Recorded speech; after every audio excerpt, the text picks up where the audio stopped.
All right, full disclosure, I'm coming off a vacation where my wife and I snorkeled with reef sharks. And that was probably, so I think we got the Max Brosmer experience, being thrown into a situation that's scary as hell and completely beyond your control. Let's get into what happened with Max, what should happen in the future with the Vikings quarterback situation, what should happen the rest of the season, what has happened in this division, which seems completely upside down right now. Let's get into all that here on the Viking Update Show. He's John Krasinski from The Athletic. I'm Jim Suhan from the Star Tribune and TalkNorth.com. This is TalkNorth.com. Best way to listen to this show is to go to TalkNorth.com or to subscribe to your favorite podcast app, or as you can see, watch it on YouTube. We also do the John Krasinski Show on YouTube. That's our basketball show starring John, of course. We're coming to you from the Aquarius Home Services studio. This holiday season, bring a little extra magic home with Aquarius Home Services, your authorized independent Connecticut dealer. Enjoy worry-free water that makes every moment shine, sparkling dishes, softer laundry, and refreshing worry-free drinking water. Right now, save up to 25% on a Connecticut whole home water treatment system. Schedule your free water analysis at AquariusHomeservices.com. Aquarius in Connecticut, earning the right to be recommended. Hey, this is Randy Shaver. Along with Kevin Gorg, we host the show Fantasy Huddle on Talk North. Each week, we're going to break down the matchups for the NFL season and try to give you the best chance to win your fantasy football games each and every week. Join us for Fantasy Huddle on Talk North. And we're presented to you by Onyx Hunt and Onyx Fish. We'll tell you more about them and our other sponsors here in a little bit. All right, we got to start with Max. I don't like the fact that he looked that bad. It's really painful. He seems like a good dude. You know, he puts in the work. He showed great composure throughout his career. He's been a productive player at different levels. This is just a reminder how difficult that position is, and what they were asking of him was ridiculous. He played 1 year of major college football, and that year was a good year, but it wasn't like he lit the world up. He only has faced NFL players on defenses in a few times in his life. And let's not count the preseason where those guys don't care. This was just not a fair test. And he isn't ready. And we should have known all those things. I think some of us did know all those things, but the combination of, the persistent love of the backup quarterback, especially the unknown backup quarterback, along with the fact that he's a gopher, led a lot of people down the wrong road. Yeah, like I know you and your wife, you snorkeled and you swam, and you are here, so I know you are alive. Like Max drowned. Just call me Lefty from now on, yeah. Max drowned out there in those waters, and it is a reminder, Jim, like as the season has played out and as JJ McCarthy has struggled, you know, a lot of fans, Kevin O'Connell, how can you not go to Max Brosmer? Why are you not playing him?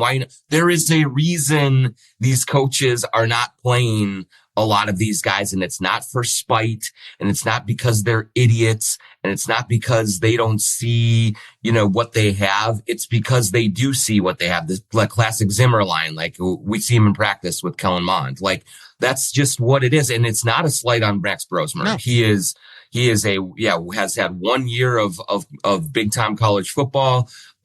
He has to be brought along and developed. I mean, maybe down the road something can happen, but certainly in his rookie season, this is just not, he's not ready for anything like this yet. And so it should get people to calm down just a little bit on kind of the carousel that they want at the quarterback position. But I mean, I think the main takeaway is, I was on this show last week while you're on vacation. We're talking with Alec Lewis, and I did not mean to be disrespectful, but I said, I don't know how it can be worse than JJ McCarthy, because McCarthy's been historically bad. And guess what? It was worse than JJ McCarthy, and by quite a bit, actually. And so, it does make it easier to go back to JJ and just say, hey, this is the way we're going to do it. But, man, that was about as bleak a picture of Vikings football that we have seen in a very, very long time in that game. Just all in all, but certainly offensively and the ineptitude that was on display from the very first possession. Yes. It was horrible. Of course, they had offensive line injuries. You could tell that Brosmer felt like he had to get the ball to to Jefferson, and he threw it to Jefferson when Jefferson wasn't necessarily open. Jefferson, and let's get into this. We'll come back to Brosmer later because I think this is a really interesting development. What we know about Justin Jefferson is he's been a very good teammate. He's been a good member of the organization. He's been, I don't necessarily like calling football players soldiers, but the phrase good soldier is the phrase that applies most often in this industry. He's been a good he's been ideal for at a position where so many of the players eventually are seen or at least perceived to be divas. He has been an anti-diva. He has played with pretty good quarterbacks, bad quarterbacks, good situations, bad situations. He's been productive throughout. He's been basically a good guy throughout. Mm-hmm. The way it works, and this is the opposite of what you and I dealt with when we first became beat writers, when we kind of walked in the locker room, talked to people one-on-one, and everything is very casual. A lot of people cover these NFL games. Mm-hmm. So the PR staffs are obligated to make sure that when Justin Jefferson talks to the media, that there's a place and a time for that where everybody can get their camera set up. It's not a casual thing. It's a prescribed thing. NFL stars like like Justin Jefferson talk at least twice a week, once during the middle of the week, again, in front of a backdrop, and then after the game. Justin Jefferson's never ducked out on any of those things when he's been healthy and playing. He talks after every game in which he has played. He didn't talk after this game. And I'm not bringing that up because I'm as a complaint. It's not a complaint. It's just an interesting development, because I think when somebody always talks and then suddenly doesn't talk in that kind of situation, what they're saying is, I better not talk, or I'm going to say something I'm going to regret or everybody else is going to regret. 100%, Jim. And I read it the same way in terms of Justin Jefferson has been so good with the media, so upstanding throughout his career in good times and in bad times, that if there is one time for him not to talk, I'm not going to be complaining about it. I'm not going to be saying, oh, he should do this and woe is us, he's not talking. Because I think, Jim, him not talking was him talking. Exactly. In terms of, like, he is making a statement in his silence that he is reaching a breaking point in this whole thing. And I do not blame him for that, with the way that this season has played out. Certainly having, a career low and being just not able to even get his hands on the football for most of the game.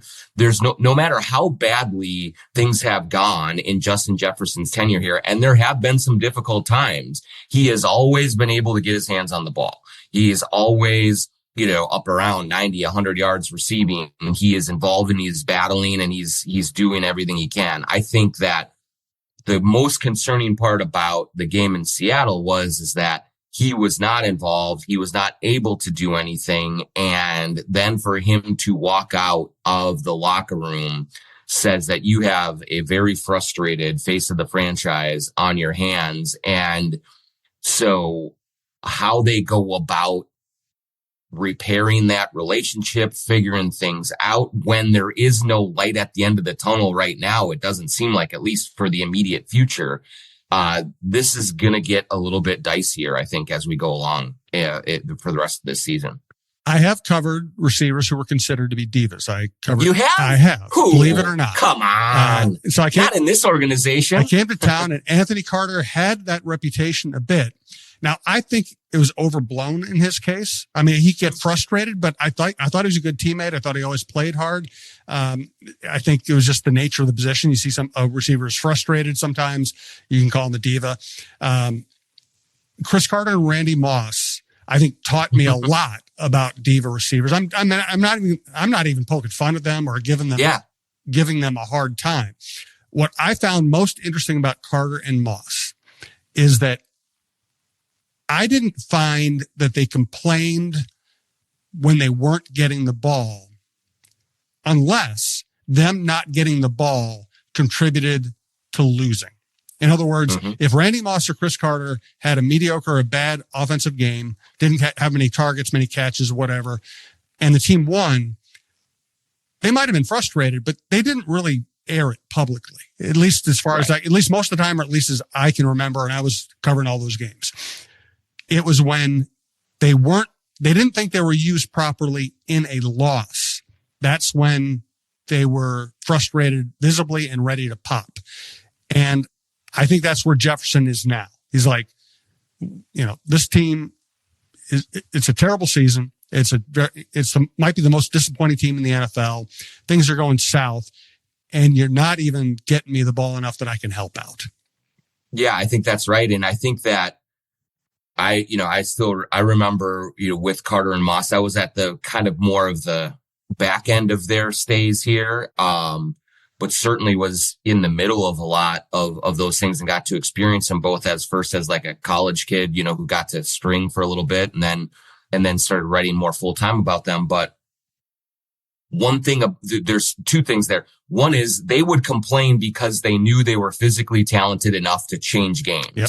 And if that opportunity was not given to them and it wasn't working out, then there's going to be hell to pay. Like there's just no question about it. On the sideline, in the locker room, in the meeting room, you were going to hear about it from those guys because they were that confident in their abilities and they'd shown that. Now, here's where the difference is that I see with Justin Jefferson and those two right now. At least for the vast majority of Chris Carter and Randy Moss's stays in Minnesota, at least, Moss's first one especially, they had really good quarterbacks that were out there. And they may have come in different circumstances. Randall Cunningham coming out of nowhere, but he was amazing that year. Then you had, you Dante Culpepper, Brad Johnson, Jeff George, like guys who could sling it and get them the ball and make things happen and give them the confidence game in and game out that they were going to be involved, that they were going to have opportunities to make big plays. I think that Justin Jefferson now might be getting to the point of, am I ever going to have a really good quarterback in this organization? Kirk Cousins was okay. But then it's been Wentz, it's been Brosmer, it's been McCarthy, it's been, all sorts of guys that have come in and out of this lineup, and none of them have been very good at all. And so, it's not even, I don't even know that it's just this season and what is playing out right in front of us now. It is, I have been here for a dang long time, and I don't have Dante Culpepper. I don't have Joe Burrow. I don't have, Patrick Mahomes, Justin Herbert, all of these guys. I have guys that are not mediocre. I have guys that are less than mediocre. I have guys that are bad quarterbacks that I'm here struggling with. And now I'm going out here and getting, one catch, and not being targeted and not being involved in it. Where is my future here? I think that's the most dangerous thing right now for the Vikings with Justin Jefferson is that it has been kind of years backed up on years of him going out there and doing the best he can and putting up great numbers despite the quarterback. And now there is not a sign that the future of that position is going to be solidified, at least not yet. A lot more meat on that bone to get to. I do want to tell you about Onyx Fish. It's time to get your auger and go out and find your next best bite. The Fish app offers the most comprehensive fishing tool for increasing your success. Use the Fish app, find new places to fish, and sort lakes by species, abundance, trophy, and keeper potential. Onyx Fish also shows you hot spots, lake by lake regulations, and private and public land ownership information. Download Onyx Fish on the App Store or go to onyxmaps.com/fish to get more information about the app that is changing the game. Also want to tell you about Twill and the Edina Galleria. My wife and I did just go on a vacation to the Caribbean, and I was reminded that my favorite dress pants are Brax that I bought at Twill. My favorite pullovers like this one are Peter Millar or Johnny O. My favorite golf shirts are Peter Millar or Johnny O. My favorite belt, my favorite casual shoes, my favorite dress shoes, my favorite socks, my favorite sports jackets, my favorite suits, my favorite dress shirts. my favorite t-shirts. I got them all at Twill. Twill in the Edina Galleria, the best men's clothing store in Minnesota. TwillMN.com is the website. Check it out. Sign up for notifications. They'll let you know when they have a sale. But just go to the Edina Galleria. This is a great time of the year to go to the Edina Galleria where it's warm. There are places to eat. There's a bookstore to browse. And check in at Twill. Tell them we sent you. You'll enjoy the experience and you'll get out of the cold. So I think what you hit on is exactly right here. Justin Jefferson has been very professional whenever there's been a modicum of hope. Mm-hmm. And, Sam Darnold might not be the greatest quarterback in the world, but he can get you the ball. Kirk Cousins might not be the greatest quarterback in the world. He can get you the ball. These guys can't get Justin Jefferson the ball. They can't do it. Mm-hmm. And Brosmer, had no chance of doing it. And now Justin Jefferson basically is in the same place as the diehard, long-suffering Vikings fan. You're looking at it and saying, at best, this is a long, slow process of developing McCarthy, or you're going out in the free agent market and trying to get another stopgap. And guess who the stopgaps would be? Mm-hmm. About the only two people who probably are going to be available that you would want, and I use want in quotation marks, Daniel Jones, mm-hmm. who's not playing very well right now, is also banged up, and Mac Jones, who you probably have to trade for. Mm-hmm. Those guys might be more comforting options than J.J. McCarthy, but I don't think they're more comforting enough, awkward phrasing, to cause the Vikings to move off J.J. McCarthy. I think we're looking at a long, slow tutorial for J.J. McCarthy, and that's what Justin Jefferson has to decide he's okay with. Right. And this is not even to say that they should punt on McCarthy right now. I'm not saying they should. Right. I think that the process of developing a young franchise quarterback is to let him go out there and play and develop. Look at what Bryce Young is going through. He started to show some nice things this year. Sam Darnold, has that, struggled early and now is coming around. Like there's Baker Mayfield. There's plenty of guys who have gone out there and not lit the world on fire, early on and then emerged as good quarterbacks. And maybe McCarthy isn't that good. We'll see. But I think to make a fair evaluation of his abilities as a quarterback, it's going to take more than these last 5 or 6 games. It's going to take into next season. It's going to take giving him the time and you just really investing in him as much as possible, and maybe even continue to try to upgrade the offensive line and all of these things. And you just wonder if Justin Jefferson has that time, because there certainly was a scenario, and maybe there still is, though it seems unlikely, that J.J. McCarthy was going to be one of those Drake May types, one of those Jaden Daniels types who just gets it right away and at least plays well enough to make you competitive early. Well, that's not on the table right now. At least it doesn't seem that way. And so the alternative that now is then to really just continue to stay the course, let him go and let him learn and make mistakes and figure it out. But you're going to lose games while that happens. And does J.J. McCarthy have that patience? Does the Will family have that patience? That is what's really going to be tested here, not just in the last month of the season, but going into the offseason and presumably into next season. I don't doubt McCarthy's patience or mental toughness. No, I think he has problems mechanically. I think he's just not as polished as that you would have hoped he would be. He has a lot to learn. We have the good thing here, and it's hard to say after they get destroyed in Seattle and the season's over, but the good thing is we have seen J.J. McCarthy show guts, clutch play, athletic ability, and arm strength. Mm-hmm. He's got to fix his feet. He's got to fix his ability to read defenses. He's got to learn to throw with varying speeds and trajectories instead of always gunning the ball in. But we've seen him lead comebacks. And now that, honestly, that first week comeback at Soldier Field looks even better because the Bears are good. And he did it in Detroit, when and probably the biggest game of the year for him personally. We've seen him win games. We've seen him lead dramatic comebacks. We've seen him do good things. And now that we're kind of entering the meaningless game phase of the season. This is the perfect time to get him right, to get, or at least start moving in the right direction. So because here's the other thing. They didn't know what was wrong with them in the offseason because a lot of the flaws that show up under pressure don't show up when you're working out in July or in August or whatever. Now they know what to work on, so I'm really interested to see what JJ McCarthy's going to be like next year. And I will get to my pet peeve about the talking heads on ESPN and everywhere else. We will hear in consecutive segments. Number one segment, look at all these quarterbacks who are thriving, who just were in a bad situation, were given up on too early. And then, the Vikings should get rid of JJ McCarthy. I mean, right. No, you're right. Bryce Young, Baker Mayfield, Sam Darnold, the way he's playing now, Daniel Jones, the way he was playing before he got hurt. Those are the reasons you don't give up on JJ McCarthy.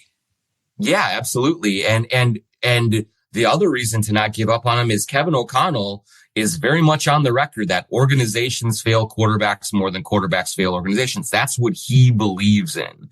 And I do believe that he, in particular, the head coach, the quarterback whisperer, is being challenged more now than he ever has in his life as a coach. I don't think he knows what to do with either of these guys. And I don't think he has a good feel for developing a game plan that will help them. Maybe right now, neither one of them are capable of doing much of anything. But, if Kevin O'Connell is going to live by the credo that he has put out over and over again, then it is time. He is going to have to just dig deeper with JJ McCarthy and really just keep investing, keep tweaking the game plans, keep working on his mechanics in the offseason, doing all those things, because he really does believe in himself as a developer of quarterbacks. He believes in himself as an offensive mind.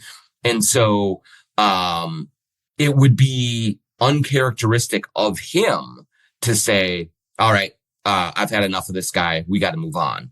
I do believe that, like you said, McCarthy has shown enough glimmers in certain situations, and maybe we'll see more of those glimmers down the stretch. But I do think also what we can say is that this mountain that the Vikings are climbing is a lot steeper than anyone anticipated when the season began. And it is going to be a lot harder, and it might even have some casualties along the way, with it. So we'll have to see about that. But, this is a very difficult time for the organization, and how they handle this last month and how they handle the off season is going to make the difference of whether this is a shorter term rebuild or a longer term rebuild that is going to even maybe test Justin Jefferson's patience of staying here for the long haul. Well, you just used a word that I was about to use, so let's get to that word here in a second. We do want to hear from the Minnesota State Lottery. She's Jen, the ultimate Vikings fan. Okay, everybody, welcome to the Vikings Jan Show Fan Show. My special guest today is Jared Allen. So, Jared, who you got for the Vikings game this week? Minnesota Vikings. Me too. So that's our show. We'd like to thank our sponsor, the Minnesota Lottery, who reminds you this could be your year. Play the new Vikings Scratch Game for a shot at $100,000, game tickets, and more. Minnesota Lottery. I'm in. Must be 18 or older to play. And here's Talk North star Michael Russo, one of our many stars. We've got Mark Rosen, Don Mitchell, Randy Shaver, Kevin Gorg, Michael Russo, Anthony LaPanta, Roy Smalley, Lavelle Neal III, John Krasinski. The list goes on and on. We've got great people. Check them all out at talknorth.com. Here's Michael Russo for Clamshell Beach Resorts. Hey, have you been dreaming of a lake cabin lifestyle with boating, fishing, and family fun in northern Minnesota? Well, lately I've thought a lot about how cool it would be to have a getaway like so many Minnesotans. And if you're like me, you probably think that owning your own lakeside getaway is beyond your budget. Well, if you think lake cabin real estate prices keep going up, well, think again. This is Russo, and I'm here to tell you there is an affordable way to enjoy a cabin lifestyle and all that goes with it. And yes, I said affordable.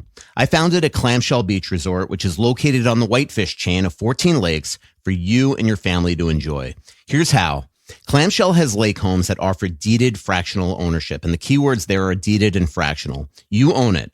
Imagine having 5 weeks a year to enjoy Clamshell with its beaches, pool, and lodge that's full of kids' activities. Is golf your game? There's a great golf course right across the road. Like winter sports? Well, you can go ice fishing, cross-country skiing, or snowmobiling right out the door at Clamshell. And there's no maintenance, no grass mowing, no snow removal. It's done all for you. And you can own a share of Clamshell Beach Resort at an affordable price. To learn more about ownership opportunities at Clamshell Beach Resort, go to cottagesonwhitefish.com or contact Pat Egan at 612-220-9819. That's cottagesonwhitefish.com or Pat Egan at 612-220-9819. So you use the word rebuild. I mean, This is an old team that has underperformed this year. The secondary took a big step backward. The interior defensive line was supposed to be a major upgrade, was actually not as good. And the key, real playmakers on the defense, Cashman, Van Ginkel, and Grenard, have all been beat up physically at different times during their stay here. It ain't looking good. The offensive line continues to deal with physical setbacks. I think we all think the receiver room is good enough if there's a good quarterback there, but it's hard to test that theory. Hawkinson has not been the downfield playmaker. You think you need him to be. Again, part of that is quarterback play. I think the running backs are good enough, but Kevin O'Connell really doesn't want to use them. So, I mean, this is a little scary. And honestly, the only good thing about everything I just said is maybe that all dovetails with slowly building a young quarterback and building the right pieces around him. Yeah. I mean, when you look at it, it's right now you want to ask yourself, like, what do the Vikings do well? And I've been particularly hard on the defense the last couple of weeks. I thought they played really well against Seattle. I think they did make a couple of big plays to try and position the Vikings to capitalize, and they just were completely incapable of doing it. But that said, it is a starless defense. Grenard, I think, is the closest thing to a star. I actually liked what I saw from Dallas Turner yesterday a bit. Maybe he's coming on, but certainly he hasn't done enough yet to make you think, okay, we have a tentpole guy. Everyone else are just guys. Like they're nice players. Van Ginkel is good. You're right. But like he's, hurt all the time. Blake Cashman is a good player. He's not an all-pro type of a player. And I think Grenard's the closest to an all-pro, and then everything else is just, it is what it is.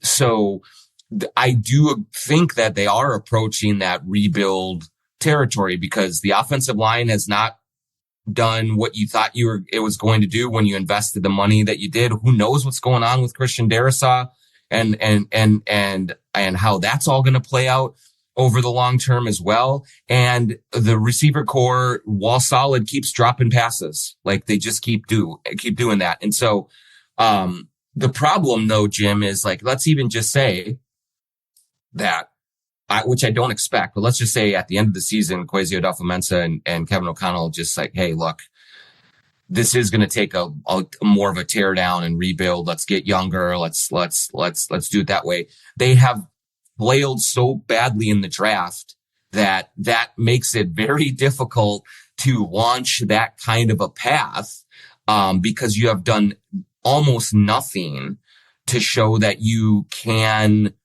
evaluate talent in the draft and hit on players, not just in the first round, but second, third, fourth round, fifth round that you need to do to expedite a rebuild. And so, that's a daunting proposition when your front office and scouting staff is continually missing on draft picks and not landing difference makers. And so if they do go about this that way and decide that's the way they have to go, with the Bears coming up, with Detroit where they're at, with Green Bay and all that, the Will family is probably going to have some very tough questions to ask of these guys and have some decisions to make about, okay, we're launching into this rebuild, which for the entirety of our ownership group, we have avoided that word. We do not want to do that. We want to be competitive. If they make that decision, then you got to ask if you have the right people in place to execute that kind of a game plan, even if what is looking more and more like that might be the wisest way to go. You gotta decide on, are you going to let Kwesi Adolfo-Mensah be the guy who takes you down that road? Yeah. And I just don't know what case you make for him. You know, he had the one great year of veteran free agency. Some of the trades we gave him that looked good in the moment.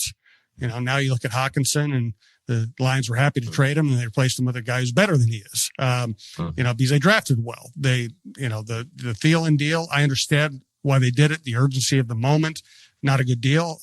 You know, they've traded away draft choices. The draft choices they've kept have not played well.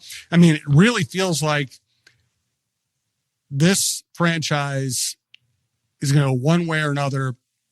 And this is oversimplifying it, but based on whether McCarthy and Turner are players.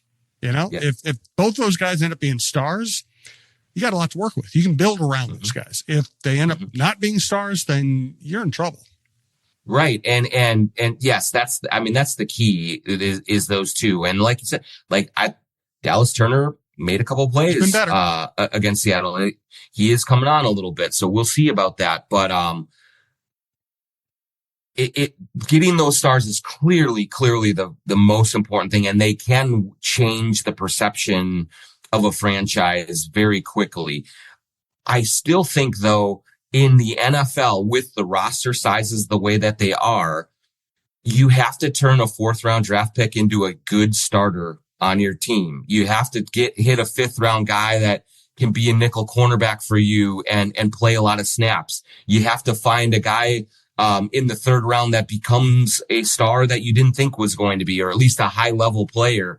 And depth is so important, you know, on these rosters. And so replenishing that depth year over year, rather than needing to splash all sorts of money in free agency, is just crucial to the team building aspect of things. And so, maybe in a couple of years, we'll look back on this as just like the very most difficult parts of the beginning stages of the JJ McCarthy, Dallas Turner era. And we'll look back and we'll say, hey man, do you remember how tough that was? And now look at these guys, they're dominating. But now because they have been so, inept with churning out high quality talent from rounds like 2 through 7, like those two guys like have to be stars now. Like that is the only way forward to try and like replenish some of the value, some of the reputation from those drafts. And because everything else has just fallen flat. And so that's just a lot to put on 2 guys. And so we'll see. Maybe it does play out over the long haul. Maybe it's going to be great, but man, they both have a long way to go to get to that point. They do. All right, let's get a final thought from John. I'll offer a final thought as well. Once again, thank you for listening or watching TalkNorth.com. We do appreciate it. We also have Alec Lewis's show. We also have Jeff Diamond, the former Viking general manager, on the network. And if you like fantasy football, Randy Shaver and Kevin Gorg do the Fantasy Huddle. They do a great job with that. I think Randy Shaver plays in like 40. I play in 2 fantasy leagues because I'm kind of obligated to. Randy does 40 because he likes it. I don't understand, but he is an expert. He is into all this stuff. Check it all out. We do appreciate it. Check out TalkNorth.com. Thanks again to our sponsors. Thanks to everyone who listens or watches. We do appreciate it. And John, give us a final thought.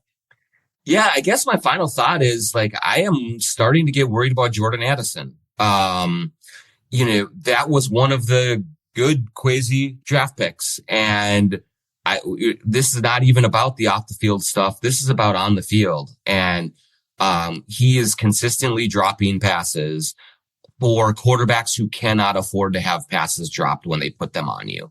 And so if he is going to play this way and going to fail his quarterbacks that way, you know, it does call into question what his long-term future is here and how much you invest in keeping him around. And so I think one of the things over this last month to look at is there a way to get the old Jordan Addison back? Because He may be frustrated with the level of quarterback play and all that, but he's still got to make those catches when the ball comes to him, and he's not doing that enough. And so that this last month is a big one for him, I think, in his future here in Minnesota as well. It is. And I guess my final thought, just to get away from the quarterback position and Justin Jefferson briefly, is I think this is going to be a key time to evaluate offensive linemen, both how well they play and what's the realistic possibility of each of them staying healthy in the future. It's a brutal business. I hate to talk about it this way, but if you can't stay on the field, you can't get paid. And they have a lot of money invested in what should be a very good offensive line. They've not been able to keep it together. Like you said, as you alluded to, there's some mystery going on with Christian Darrisaw. Maybe it's Occam's razor. Maybe it's just he's hurt, period. He plays when he can physically do it. He doesn't play when he doesn't want to. But there's been enough smoke around him all year that you wonder if there's something else going on. Brian O'Neill is a very good player. He gets banged up sometimes, but so does everybody. But Ryan Kelly's concussions, it just, that unit has to be better, especially while you're developing a quarterback. And I don't know if I feel really optimistic about them being better next year. And Jim, like the salary cap situation for this team, they're going to have to restructure Christian Darrisaw's contract. Is that going to be a straightforward, very easy negotiation? Yeah, no problem. We got this. I don't think so. There's nothing that has indicated that the player and the organization are on the same page so far. So that's really something to watch as they go into a perilous offseason. That's going to take a lot of homework to get their books in order. And if you're not on the same page with your star left tackle, that process might be a little bit more complicated than it might have to be. Oof. That was a very good point. Good point to end on. Sad point to end on for Vikings fans, but that's where this team is right now. Hey, thank you for listening or watching. We do appreciate it. Check out the John Krasinski Show, both audio and on YouTube. Great stuff on maybe the most interesting team in town right now, the Timberwolves. Check out Russo's show. Check out everything else. We do appreciate it. We'll talk to you soon.